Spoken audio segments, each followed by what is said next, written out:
Welcome everyone. We're at the beginning of our webinar today titled, What Can We Know About Our Graduates as They Enter the Workforce?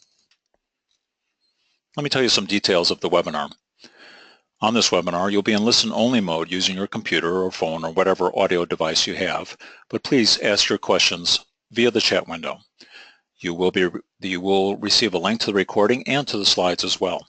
And this webinar is brought to you by the Centers Collaborative for Technical Assistance, with additional support from the National Science Foundation through the ATE Collaborative Impact Project. Thanks for joining today. What is the CCTA thing? Well, it's led by 5 centers, and you can see them there. The National Center for Convergence Technology in Texas, the South Carolina ATE Center, the Florida ATE Center, BioLink out at the City College of San Francisco, and the most famous one, the Networks Resource Center at the Maricopa Community Colleges in Phoenix, Arizona. What's the purpose of this grant besides bringing you these webinars? Well, originally we responded to requests from the Department of Labor and the NSF to have this group of centers provide technical assistance to grantees, not only labor grantees, but everyone that's working on grant-funded things in the workforce area. We have deliverables, topical webinars like the one today, a series of best practices, which are now appear as 2-page white papers on the website, and convenings, which we're going to continue to host this summer. More about that as we get to the end of the thing. Let's start with a poll today. I'd like to know your affiliation. In just a moment, I'm going to launch the poll here.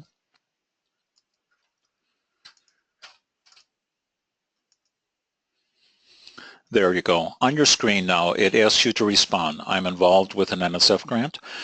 I'm involved with a TAC grant. Both of them or neither? Do you say neither or neither? I don't know. So everybody's clicking. You know the answer to this one pretty well, so I'll give you just another moment. I'll count down from 5, and then we'll take a look at the results of our poll. 5, 4, 3, 2, 1. Poll's closed. Sharing the results with you. And there it is. You can see that we have a spread in our audience. Around close to 40% are involved with TAC, a good 20% with NSF, and a number of people who are just simply interested in this topic. Thanks very much for responding to that poll. I'm going to close this one now. I have a second poll, and this helps us demonstrate our impact. How many people are listening in the room with you? So we actually count these numbers. Just a moment, I'm going to launch that poll. Here we go.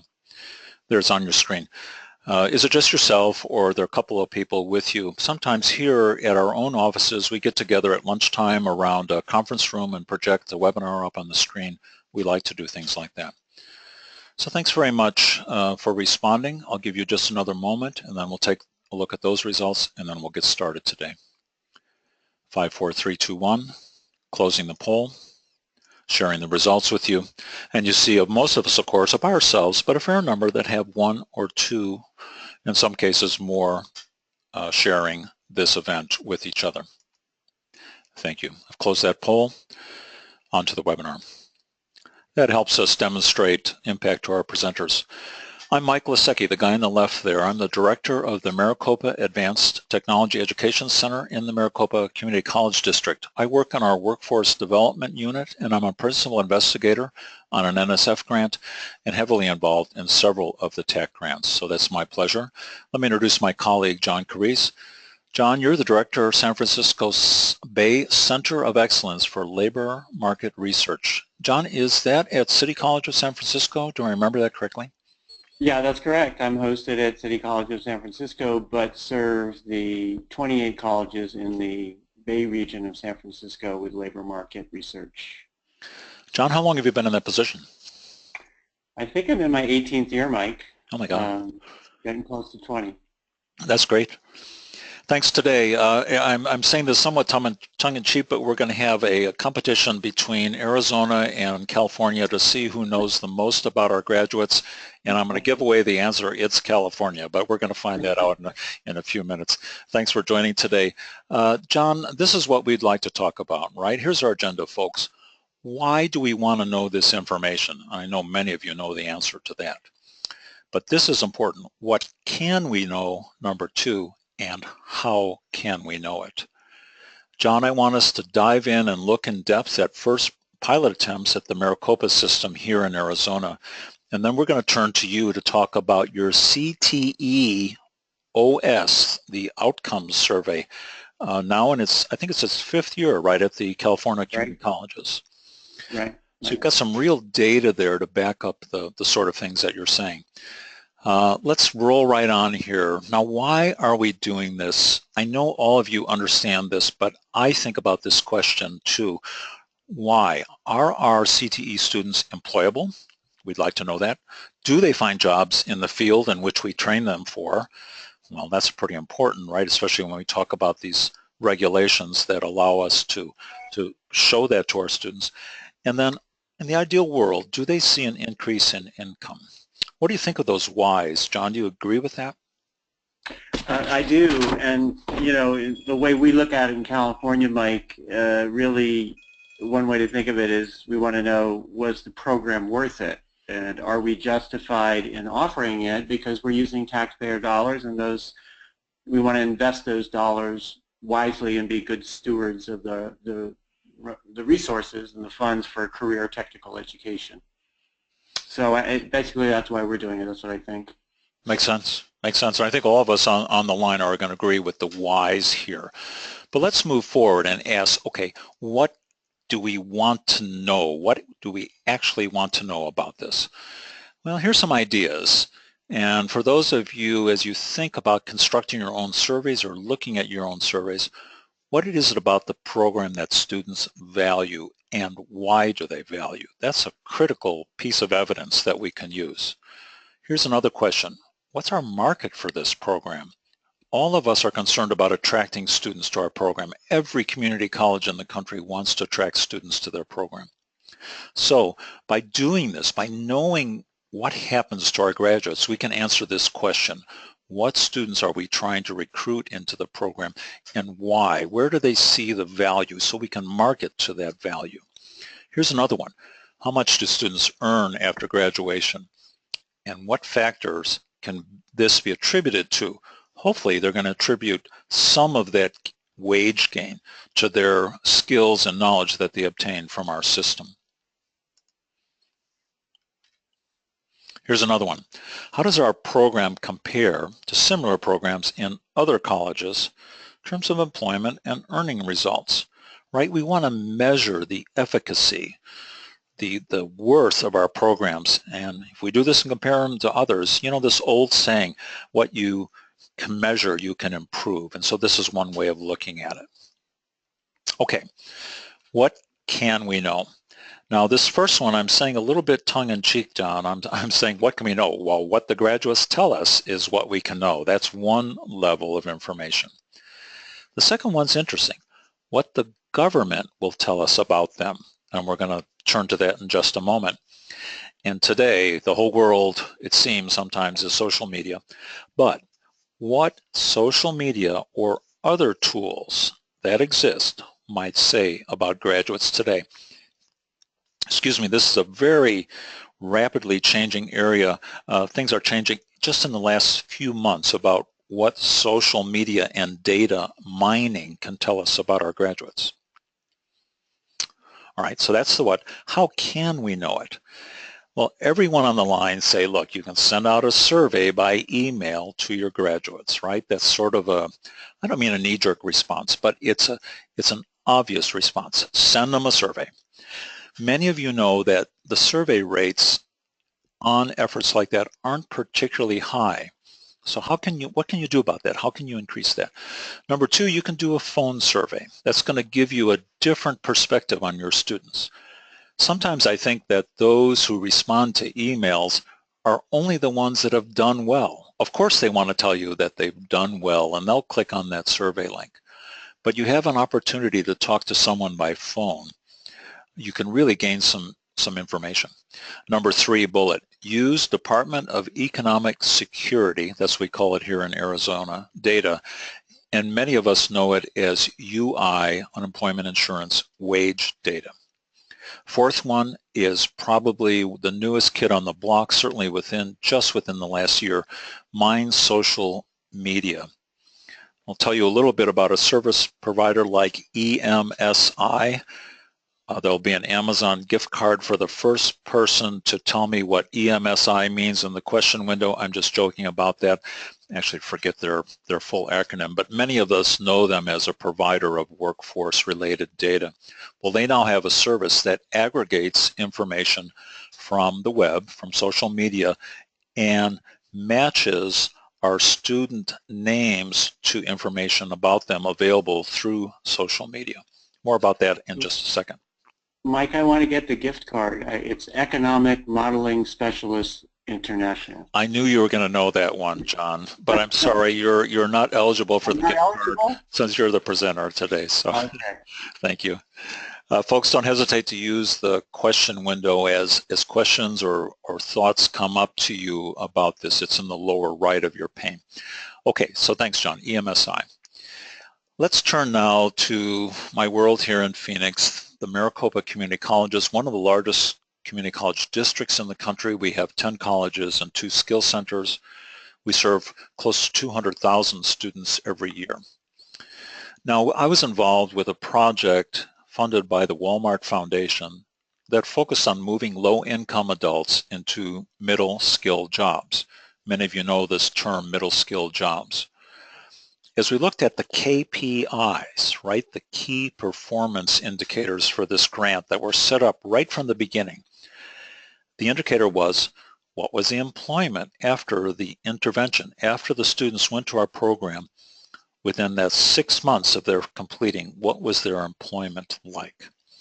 Here's the story, and John, you might shake your head in a way as I tell this story. So one of our partner colleges, I was meeting them. We were doing good. We were getting students into the program. We were having some graduates. We had set up Excel spreadsheets to capture information. And so I went to my colleagues and I said, okay, now let's get the information that we need about our students as they enter the workforce, as they leave us and they enter the workforce. And the person looked at me and said, how would we know that?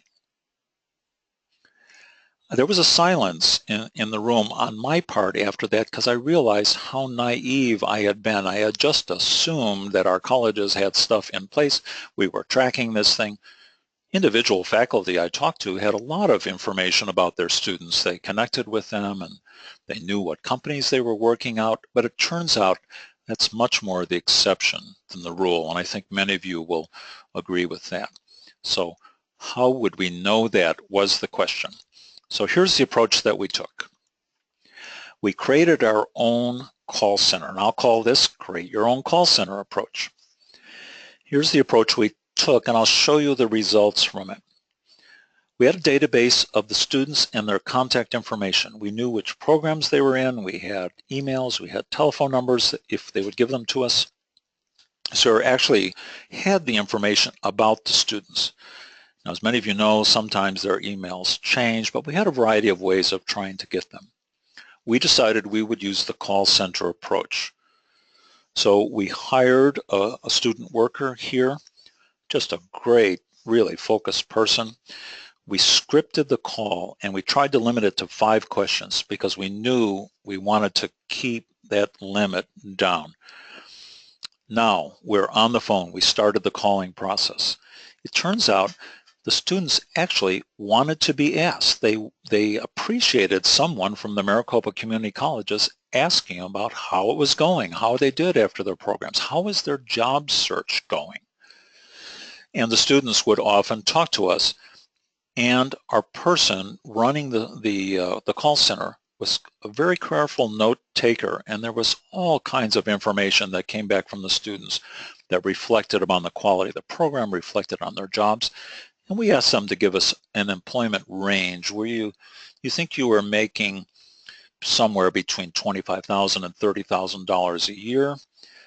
Here's a little sidebar. It turns out many students don't necessarily think in annual wages. They think more in hourly wages. So we were careful to frame our questions. Let's take a look at some of the results. I think you might find them interesting. By what did we measure this impact? Well, here's the answer, 57%. Being silent for a minute, people are thinking, I wonder what 57% means. What would you guess 57% refers to? John, I'm not going to ask you that because I think you might already know the answer. Okay, people are thinking. Let me show you some of the data. Of the 378 students we attempted to contact, 137 reported employment, 36%. Not bad, right? You're within 6 months of the conclusion of the program. That's not so bad. Of those 378, an additional 81 that we contacted said, nope, not employment yet, still working on the job search, not employed yet. So right away you see now that 57% is the survey response rate. And I don't know, John, maybe you're going to tell us about your survey response rate, but I was excited because a 57% survey response rate was something I could take home. I could take it to the bank. I could convince people this was worthwhile. The final data point is we were not capable of reaching 42% of the people. Either, in some cases, I forget exactly, might have been, I don't know, 10% of those didn't have a valid contact or didn't answer the phone, and we tried different calling times. We typically tried 3 or 4 calls before wrapping up for the day. Now you can imagine what I'm thinking here. On my grant, our grant, we had to make an absolute number of students, not a percentage, and I'm thinking, boy, if I could get some of those 42%, we could find out more information. But overall, not bad. So look, this call center approach works in terms of response rates. How much did it cost? This was an eye-opener for me. So remember, student workers don't cost that much, but nonetheless, this was a 3-month-long project. And our person who was really acting as a project manager here said that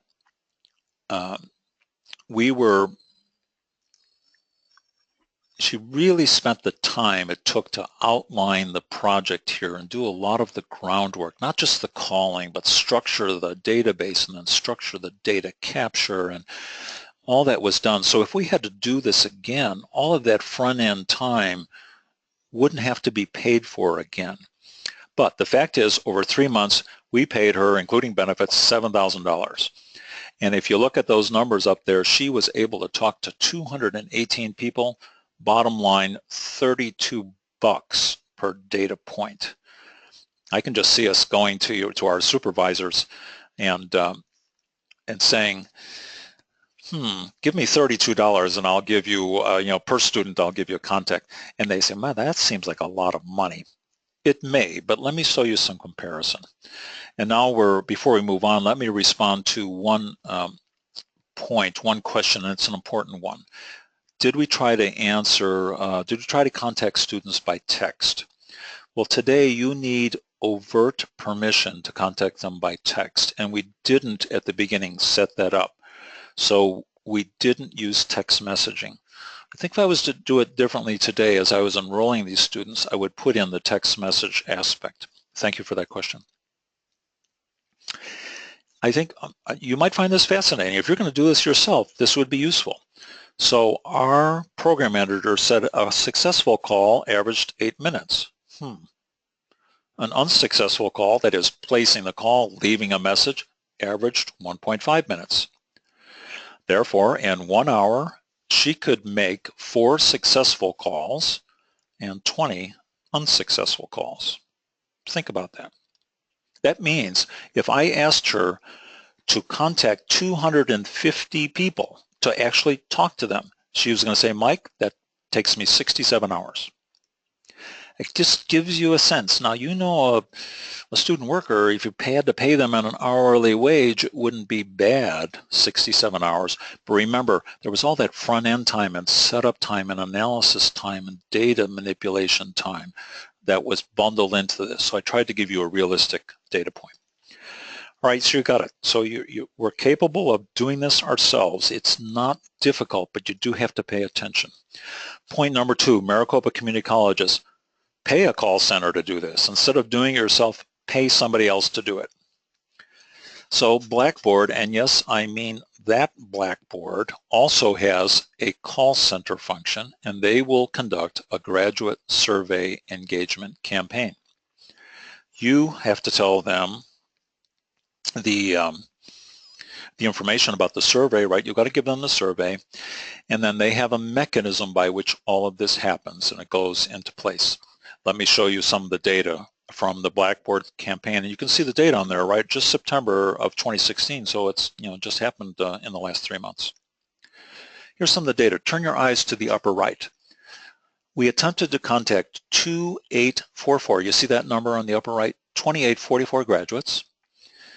They filtered out some bad data and ended up messaging and reaching out to 2589 students, and then they actually talked to 550 people on the phone, survey participants.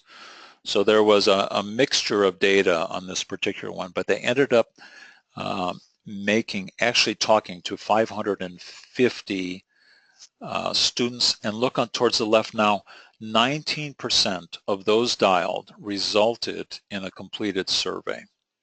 Now that means I either talked to them or gave them the link to go online and finish it. But anyhow, so there's response rate, 19%. What was the first one? 57. Remember that? So, but nonetheless, 19 is not bad. It was better than that first email survey. Let's look at some of the data from this one. It takes time and money, right? Their event was 5 weeks long. Their calling program was 5 weeks long. They reached 550 people for 19%, and it cost $25K, $25,000. That comes out to $45 per data point. People are thinking, they're writing this down. Now notice it didn't cost the time. I didn't cost the time to construct the survey and manage the data. So you got to get out your checkbooks if you want to do it this way. I'm just throwing out some data points. You can talk to me. You can call me. You can email me. We can talk more about this. Third way, Maricopa. Again, send them an email survey. So we took 1832 graduates who finished our program in 2012, 2014. And we talked to them within a year or so of that complete. Sent them out pretty much the same survey, 9% response. So not the end of the world, but it's not as strong as what one could get from calling. I'm going on too much about this stuff, but I'm interested. I'm interested in figuring out how we can know what we can know.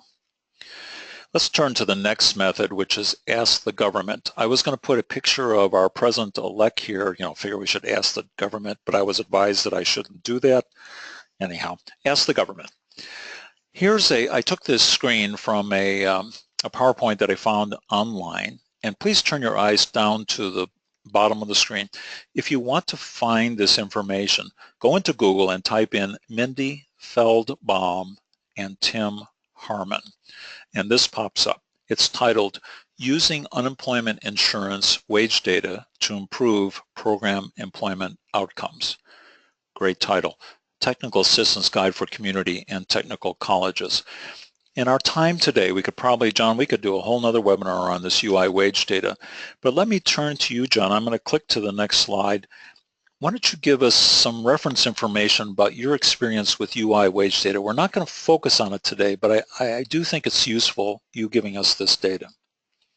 Yeah, Mike, as we talked about this, I wanted to just share what we're doing in California. We are able to get data from UI wage data, match it to our community college students because we have a data sharing agreement between our Employment Development Department and our California Community College Chancellor's Office.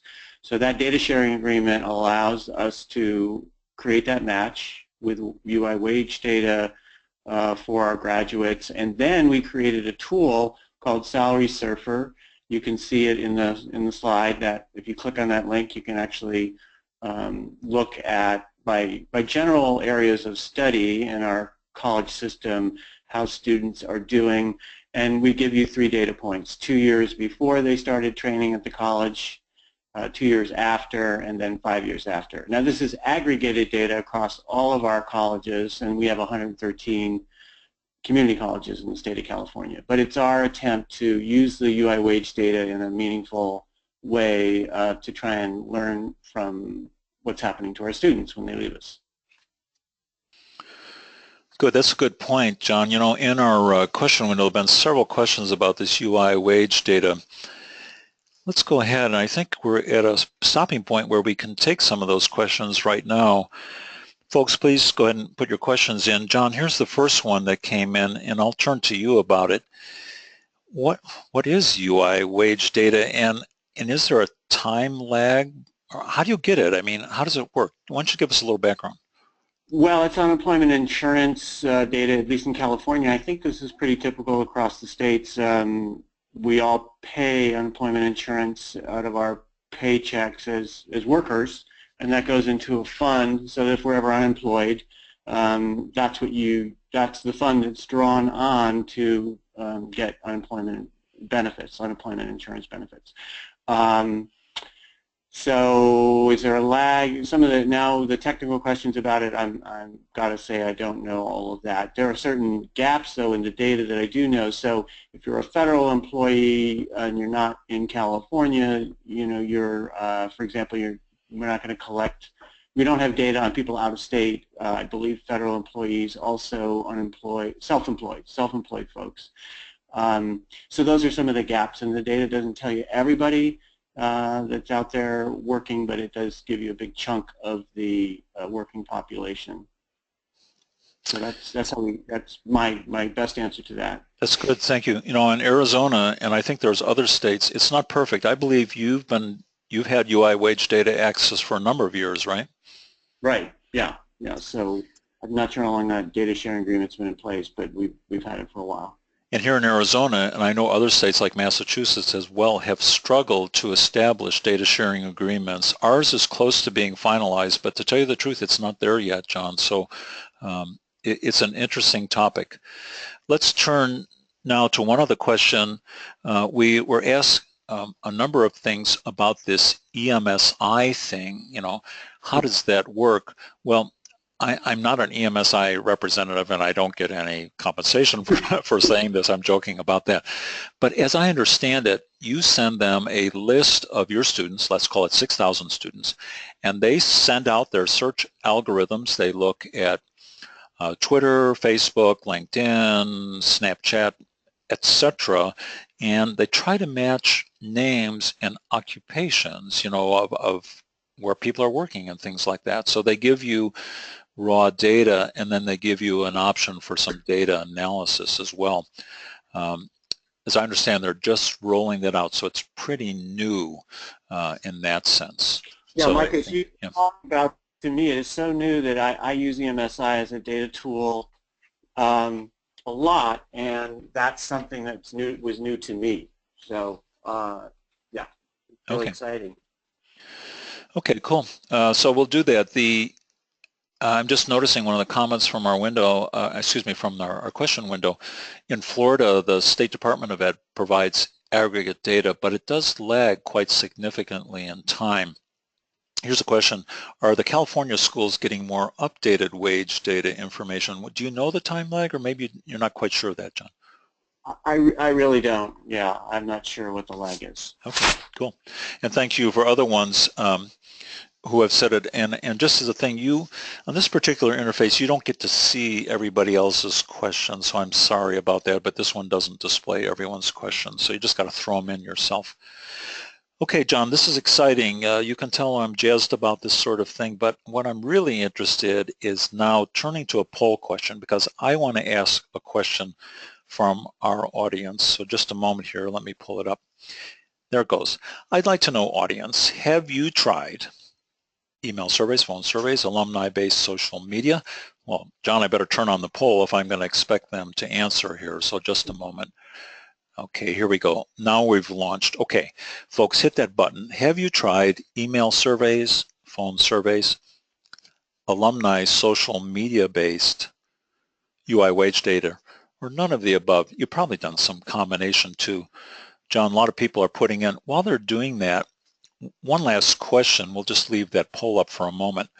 Why not use your college's alumni association and ask them? Do you in California do you have alumni associations?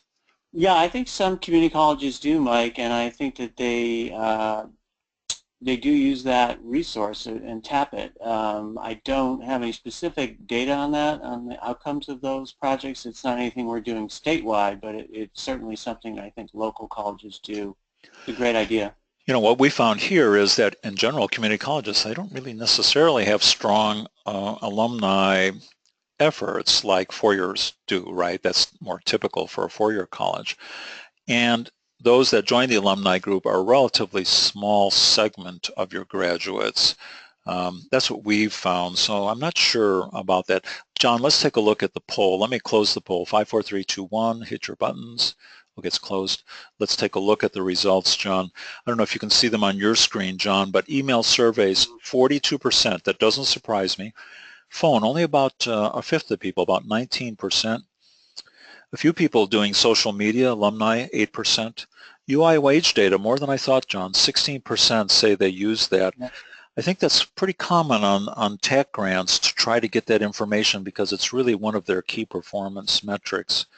And about 15% respond that they haven't done any of these yet, but they're thinking about it. Interesting stuff. Very good, yeah. John, let me hide this poll, and I'm going to click forward, and you're now in control to tell us about the California Community College Outcome Survey. Go ahead, John. Great, thanks, Mike. I'm going to see if this advances now.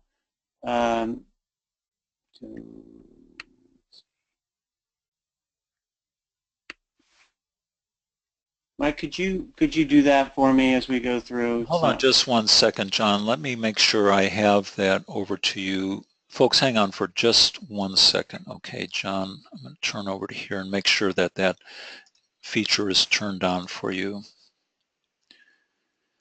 Was that you, John? I think so. Yeah. Okay, you got it back. Very good. Thank you. Okay. Go ahead. Okay, so just to use terminology here, not acronyms, career technical education and CTE.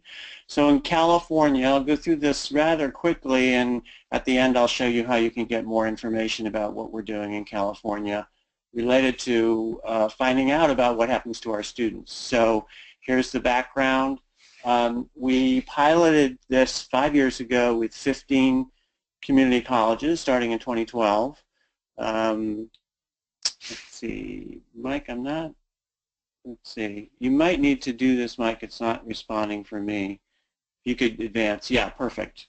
It was a collaborative effort among community colleges, the state community college chancellor's office, the RP group, which is our research and planning group of institutional researchers in the state, and then Santa Rosa Junior College, one community college that took the lead on managing the project. And it really started, interestingly, with practitioners talking at a dinner after a conference and asking that same question, like, how can we find out about what happens to our students when they leave us in the employment market, in the labor market?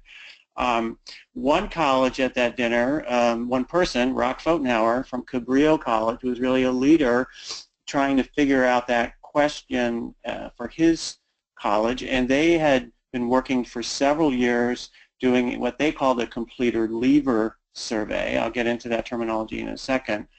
And they were willing to share what they had done and see if other folks were interested in joining it to make it more of a regional effort. Why we're interested in doing this, we already talked about it. I just want to reinforce some of the things from that why slide that we looked at earlier. Really, when you get this data, it's really giving you great information for your local programs and understanding how to improve them to provide better outcomes for your students. And it's important to document our CTE outcomes locally, regionally, but when you can do it at a statewide level, especially a big state like California with 113 community colleges, you really have some powerful data that tells you how your whole system is doing in terms of serving your students. I just want to emphasize it was practitioner driven. Once the dinner happened and people said, yes, we want to try this in the Bay region, we convened conference calls, we collaborated, we had some folks from the state office joining us. We all worked together on vetting the questions of the survey, the methodology, and we really, all were excited because it was data we were not going to be able to collect or get in any other way. We weren't getting it from UI wage data. So that's why we were excited, and we even developed a report format that was going to be helpful to practitioners in looking at the data. Let's go to, can we go to next slide, Mike? Sorry. I'm having a little trouble advancing. We're there, John. We're on the CT Outcomes Survey methodology. I wonder if there might be an internet blip on your side, but yeah, we're looking at that slide. Okay, great. So the methodology that we used is we were looking at all three modalities, email, then US mail, then phone calls, because we wanted to kind of see if we could increase our response rates, and we were looking at being able to kind of get all three of these working together. We were looking at students about a year and a half after they left us, and when we say completing, we meant students that got a certificate or a degree, and when we say leaving the college, we were talking about students that had left after getting, getting some coursework done, but not a certificate or degree. So that was really what we were doing. The sample of students in 2016, we were looking at, again, those two groups, students that had gotten an award, vocational award of 6 or more units, and then this other group that we started calling skill builders. They were the students that took several courses, 9 or more CTE units, but they did not re-enroll at the college in the following year by taking more than 5 units. So we created this category which really didn't exist before, and they were the students that had formerly been called leavers, and they really weren't on the radar. We didn't even count them because we had no way to measure them or their outcomes. We were only counting awards as a successful outcome. So now we were looking at these formerly called leavers as maybe skill builders, students that were coming to take several courses, and they were actually, once they went out into the labor market, being very successful. And that data was showing up in the survey, and we were excited about that. Hey, John, it's Mike. Yeah. Do you know, here at Maricopa, after talking to you, we did an analysis of that and found an amazing number of students in that skill builder criteria. And we're thinking, holy cow, they've achieved exactly what they wanted. And we're starting to track that now, thanks to you. Fantastic. Okay. I think that the data part of this is just that we were looking at multiple sets of data, the survey response data, data we could get from our chancellor's office, and then any enhancements to the data from the local college, like better student contact information. Okay. Mike, could you advance the next slide for me? We're there, John. Right. Primary purpose. Okay. So let's see. Yeah, our primary purpose really was we really wanted to understand how are our students doing. Were they employable? Did they find jobs in their field in which we trained them for? And did we see an increase in their income? In other words, as I said before, was their program worth it, and were we justified in offering it? And as I said also before, this is great data for looking at program improvement. Okay. I am having some internet connection problems, Mike, so if you could advance. Great. Sure. We're on the next slide, which says overall statewide results, and now I'm going to turn to the one that says statewide findings. First bullet, 28% response. Yeah, we've got A response rate that we're pretty happy with, 28%. In order to get, in this last year, we had to send the survey to about 350,000 students. We had surveyed that number to get 100,000 responses, and that was across 70 colleges. So a 28% response rate, a 91% satisfaction rate with education and training that our students were getting. That's what they told us, that they were satisfied. And 38% of the students transferred to another college or university. Okay, can we go to the next slide? We're there on the pie chart. Okay. This is findings of the employment status, right? Right. Yeah. So you can, I'm not going to read all the numbers in the chart for you. I just want to highlight a few things. 77% of respondents are employed for pay. That's aggregated data across the state, the 70 colleges that we surveyed, and that is that 77% is a combination of the big red or maroon part of the pie. 57% are employed at one job. Plus, if you look at the orange slice, 11% are employed at more than one job. And then that blue slice in the upper kind of 1 o'clock section of the pie is folks that are self-employed. That's 9%. You combine all those, and that's that 77% who are employed for pay. So it's a pretty high percentage. We're pretty excited about that. Next slide. Where there are findings, the work status, the bar chart, it's all displayed.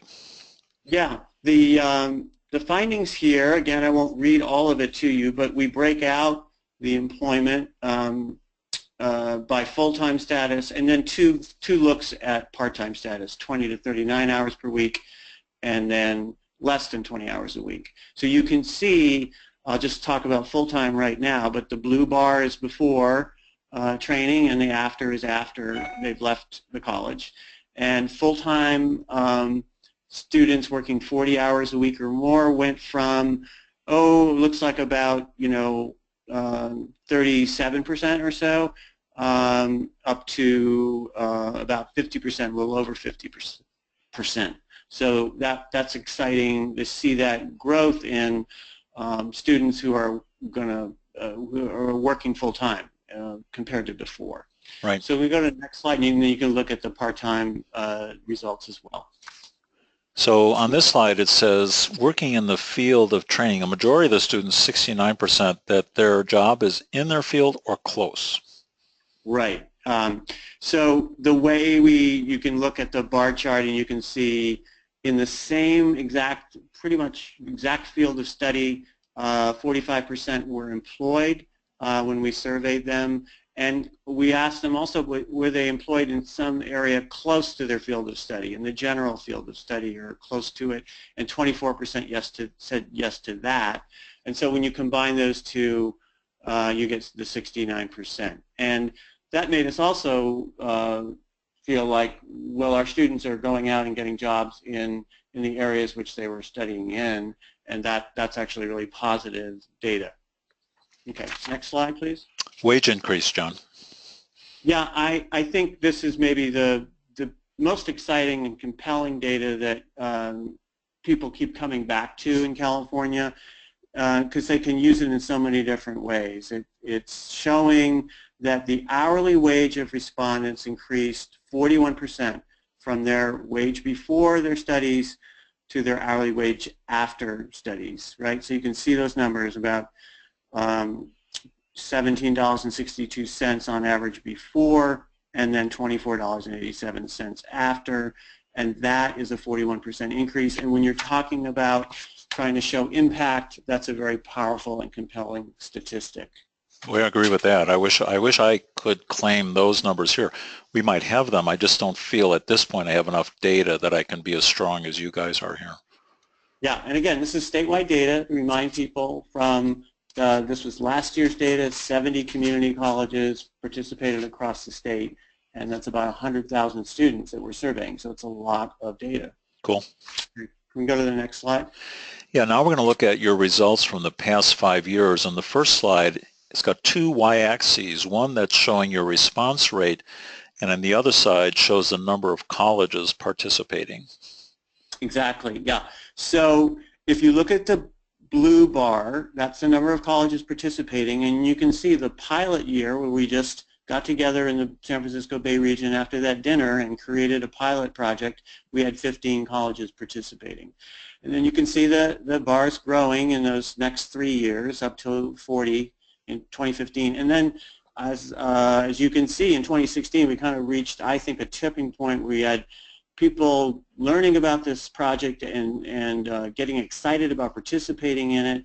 Again, they're paying to participate in this. They're using their own resources and funds to pay for the surveying of their students, and we hit 70.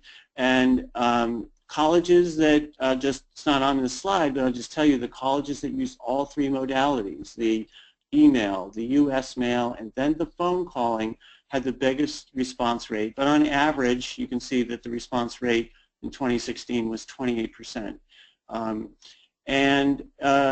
Colleges could choose, though, it was less expensive if they just used one modality or two modalities as far as reaching students. They spent less, but they also got a lower response rate. So that's the trade-off. Now, the exciting thing with the blue bar in 2017 is that the Chancellor's Office for the state of California, Community College Chancellor's Office, is now investing their own resources to fund all 113 colleges to do this survey in this coming year in 2017. So they've, in looking at this effort that started 5 years ago from practitioners from the ground, kind of from the field, they're now saying, wow, this is fantastic, and they're investing their resources, and it will be paid for by the state community college system for all 113 colleges. So we're really excited about that. We think that, you know, sometimes small things grow into very powerful and compelling things that at the top, the system decided to invest in it. So that was a great outcome. So next slide, Mike.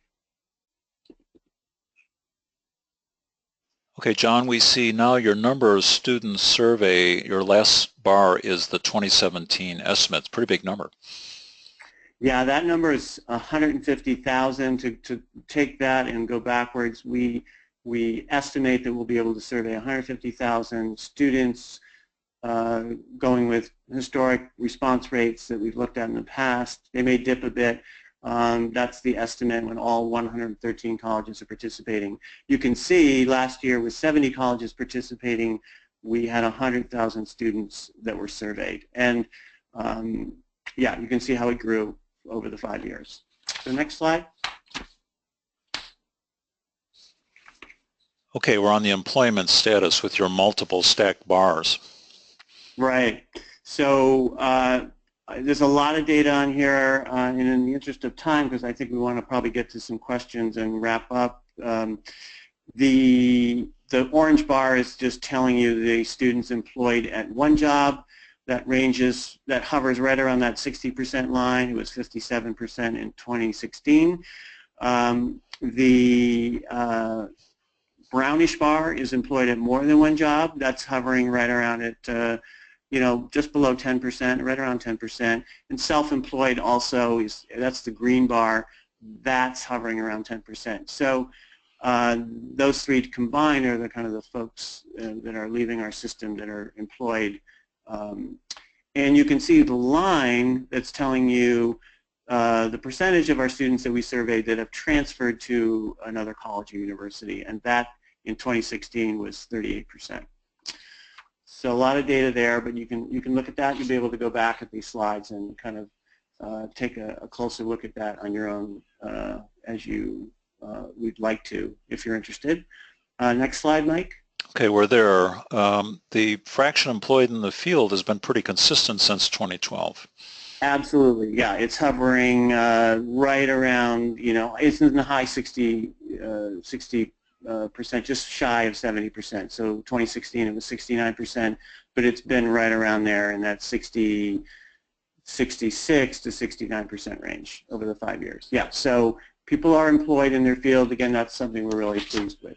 Now I jumped to the change in wages over time, looking at two bars here, wages before and wage after and percent change. Pretty interesting stuff. Yeah, the blue bar is telling you the wages before. You can see that in dollars hourly wage. You can see how it's jumping across all 5 years. It's increasing. The orange line is telling you the percentage of change, which is really probably the most compelling data. And that started in 2012 at around 32%. It was hovering right around there, 32 to 34% between 2012 and 2015. And then in 2016, it jumped to 41%. That's the wage change. So that was pretty exciting. So again, very compelling. I'm going to talk about now how we use these findings, and if we can go to those slides, Mike, I'll tell you why how we're using that kind of compelling wage data over time. You know, the first item here is accountability evidence supporting the efficacy of CTE. Yeah, we're really interested in looking at how we can show that our investment of taxpayer dollars, state funds, is used wisely, that we're accountable and being good stewards of that investment. And I won't go through all of these, but you can imagine you have to do these things: accreditation reporting, gainful employment reporting, maybe reporting on your veterans.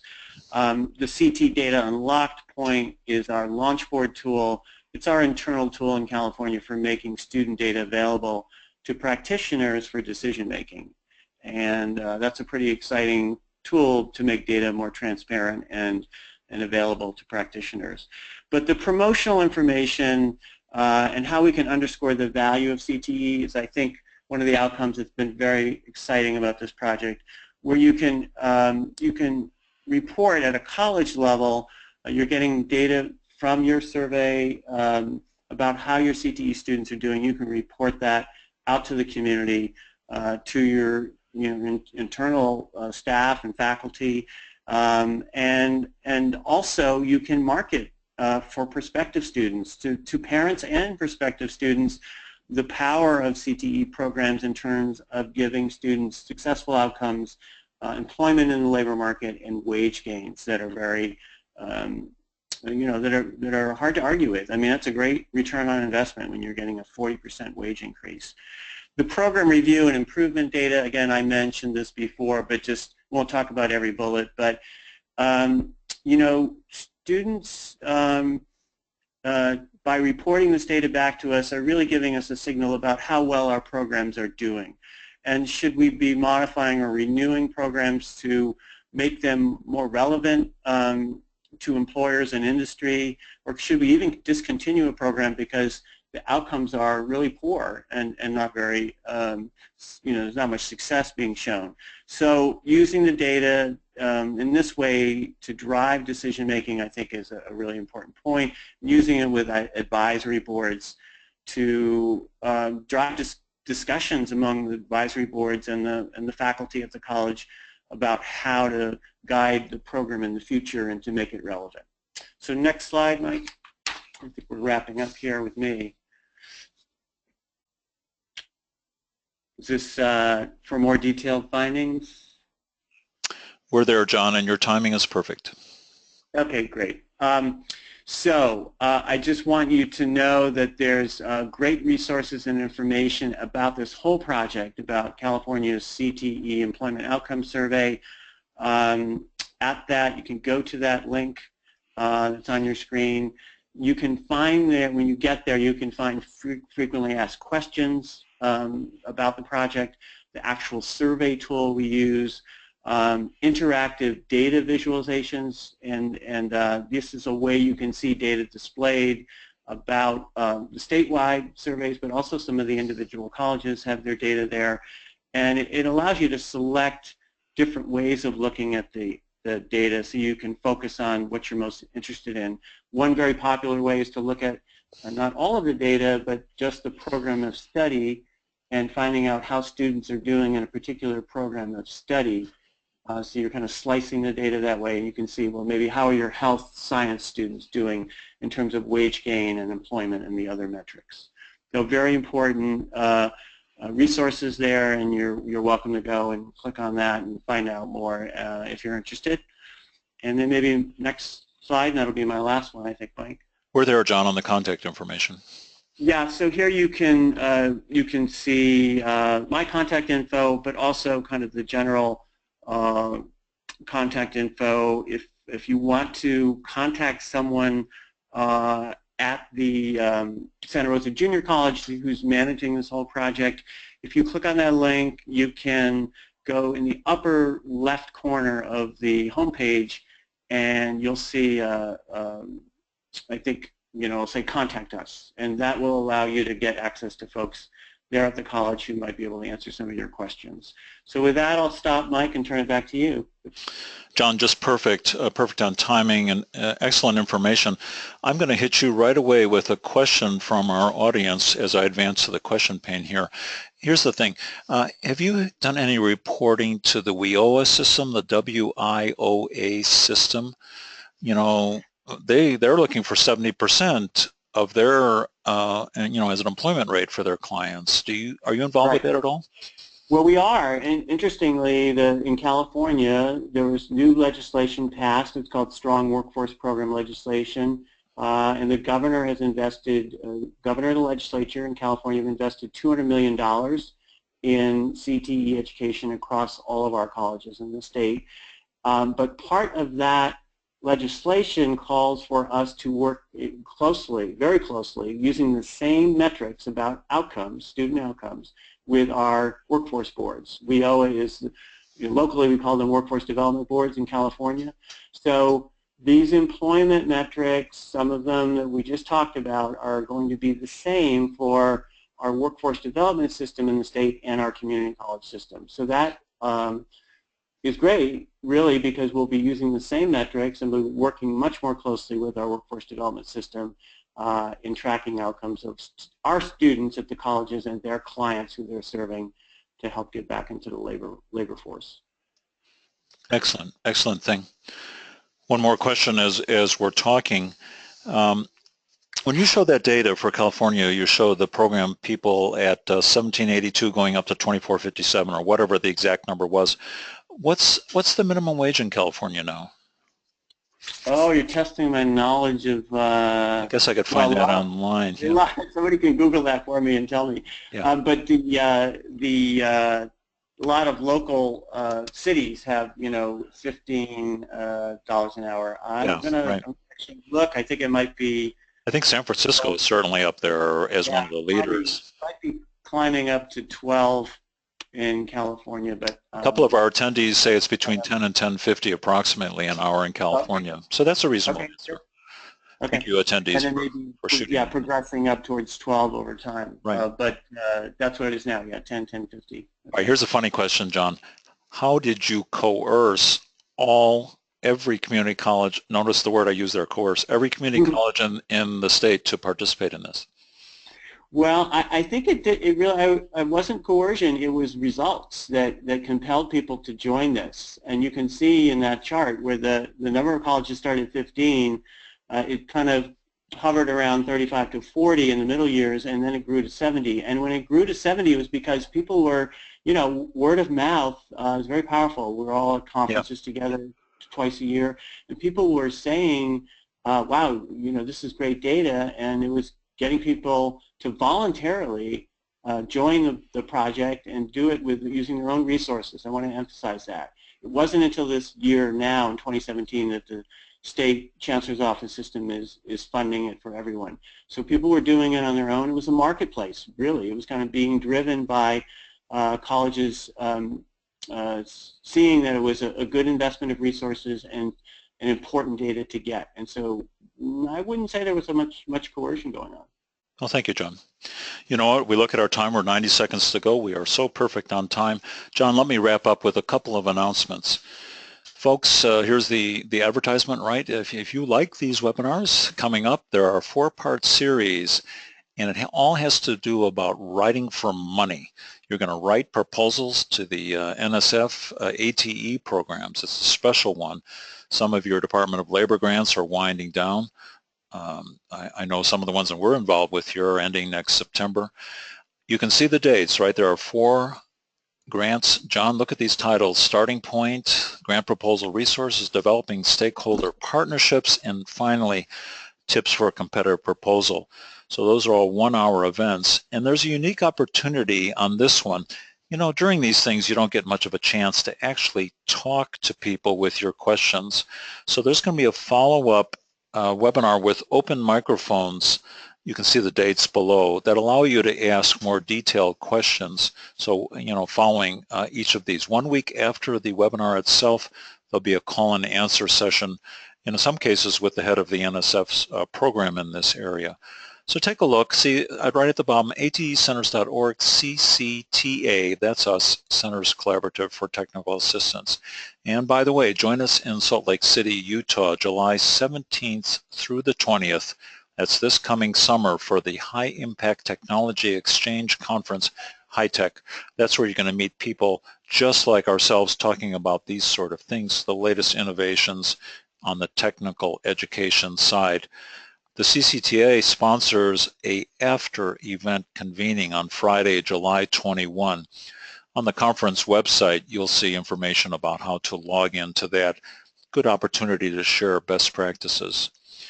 Folks, John, we're right at the end of our time here. As you leave today's webinar, as you click close on your browsers, another browser window opens up, and there's just a couple of questions for you to respond to. That helps us improve our webinar series and helps us demonstrate our impact to our funder, the National Science Foundation. John, I wanted to personally thank you for the information you shared with us. California did win the race today versus Arizona, but don't worry, we're chasing you fast. So I know. Yeah. Well, it's good to have competition and people to keep pushing you forward. But thank you, Mike. It was a pleasure to participate in this with you, and look forward to more in the future. Lovely. Thanks, everyone. This officially ends our webinar. I'm stopping the recording. Thank you again for joining. Pleasure having you today. Goodbye, everyone.